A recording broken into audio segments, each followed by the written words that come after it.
નમસ્કાર. ન્યાયનો હથોડો પડ્યો અને રાજકીય ષડયંત્રના ચિંથરે ચિંથરા ઉડી ગયા. 172 દિવસનો વનવાસ પૂરો થયો. નડિયાદ કોંગ્રેસના પ્રમુખ હાર્દિક ભટ્ટ અને પૂર્વ કાઉન્સિલર ગોકુલ શાહને હાઈકોર્ટમાંથી મળી મહારાહત. વર્ષ 2025નું પીએફ કાંડ અને રજૂઆત કરવા ગયેલા વિપક્ષી નેતાઓ સામે ટોકી બેસાડાયેલી એટ્રોસિટીની ફરિયાદ.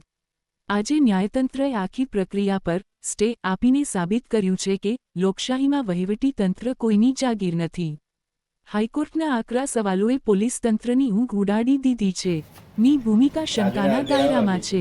કોર્ટે પૂછ્યું, જ્યારે ઘર્ષણ બંને તરફથી હતું તો ફરિયાદ માત્ર એકતરફી કેમ? કોના ઇશારે ખાકી વર્દીએ રાજકીય આદેશોનું પાલન કર્યું? શું પોલીસ સત્ય શોધવા નીકળી હતી કે કોઈનો એજન્ડા પૂરો કરવા? જુઓ મહાનગરપાલિકાનું પાપ. ઘટના બની ત્યારે સીસીટીવી કેમેરા બંધ કેમ હતા? શું આ માત્ર સંજોગ હતો કે પુરાવા ભૂંસી નાખવાનું પૂર્વાયોજિત કાવતરું?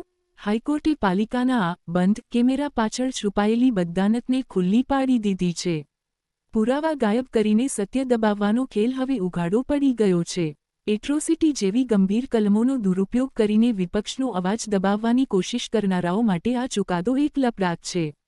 હાર્દિક ભટ્ટ અને કાર્યકરો સામેના આક્ષેપોને પાયાવિહોણા ગણાવી કોર્ટે રાજકીય દ્વેષ સામે લાલ આંખ કરી. નડિયાદમાં આજે ઉલ્લાસ છે, ફટાકડા છે અને સત્યનો નાદ છે. આ જીત માત્ર વ્યક્તિની નથી, આ જીત ન્યાયિક પ્રક્રિયામાં અતૂટ વિશ્વાસની છે. સત્તાના જોરે સત્યને હેરાન કરી શકાય છે, પરાજિત નહીં. અમે આજે એટલું કહીશું કે સત્યમેવ જયતે. અમારી ઉપર જે રીતના અમે મહાનગરપાલિકામાં પ્રજાના કામ માટે કર્મચારીઓના પ્રશ્ન બાબતે અવાજ ઉપાડ્યો હતો, તેના સામે આ લોકોએ એટલે કે સત્તા પક્ષ દ્વારા અમારી ઉપર એટ્રોસિટીની ખોટી ફરિયાદ કરવામાં આવી. અમે 68 દિવસ બહાર રહ્યા, પરિવારથી દૂર રહ્યા, પણ અમે બધું બહુ મેળવ્યું. લગભગ આખા નડિયાદનો ખૂબ પ્રેમ મળ્યો. લોકોએ અમને સાથ આપ્યો, સહકાર આપ્યો અને એમના જ વિશ્વાસે આજે અમે જે ગુજરાત હાઈકોર્ટની અંદર ફરિયાદ અમે કરી હતી, કોસિંગ માટે ફરિયાદ દાખલ કરી હતી, તેના ઉપર આજે ગુજરાત નામદાર હાઈકોર્ટ દ્વારા ફરિયાદ ઉપર સંપૂર્ણ સ્ટે આપવામાં આવ્યો છે.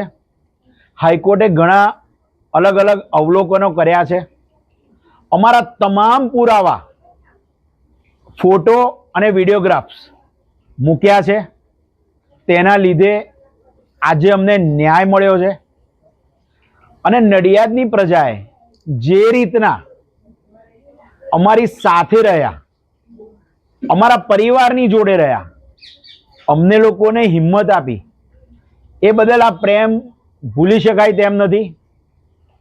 કદાચ આ પ્રશ્નમાં પહેલી વાર એવું થયું હશે કે ભાજપ કે કોંગ્રેસ, એવું મને નથી લાગ્યું કે કદાચ 10-12 નડિયાદના સત્તા પક્ષના ભાજપના નેતાઓ સિવાય કોઈ એમની જોડે રહ્યું હોય. ભાજપ હોય કે કોંગ્રેસ હોય, બધાએ સાથ આપ્યો છે, કારણ કે અમે સાચા હતા.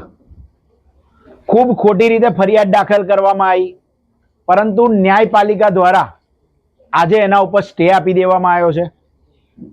પત્રકાર મિત્રોનો ખાસ આભાર માનવા માંગુ છું કે તેમણે 68 દિવસમાં અમને અને અમારા પરિવારને બહુ સાચવ્યા છે. કોઈ નેગેટિવ કોમેન્ટ્સ આપી નથી. અને કદાચ આભારનો શબ્દ એટલો નાનો છે કે એ માનવો પણ ખૂબ નાનો પડી રહ્યો છે. આજે હોળીનો દિવસ, પૂનમનો દિવસ અને કુદરત દ્વારા ખૂબ મોટો ન્યાય મળ્યો છે.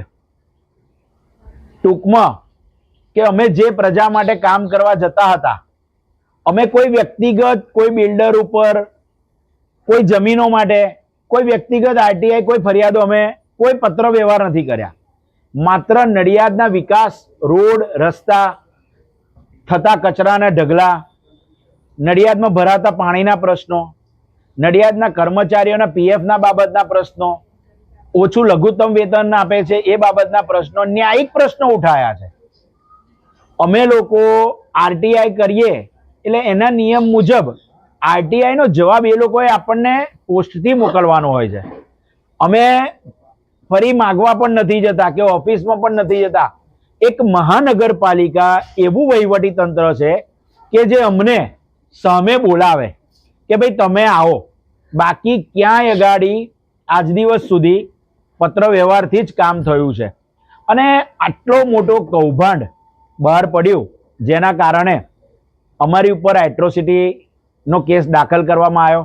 પણ તમામ પુરાવો જોતા પહેલા અમારા બીજા 4 સાથીઓ ઉપર કોસિંગ થયું, મને ને ગોકુલભાઈને જામીન મળ્યા અને આજે સંપૂર્ણ ફરિયાદ ઉપર સ્ટે આવી ગયો છે.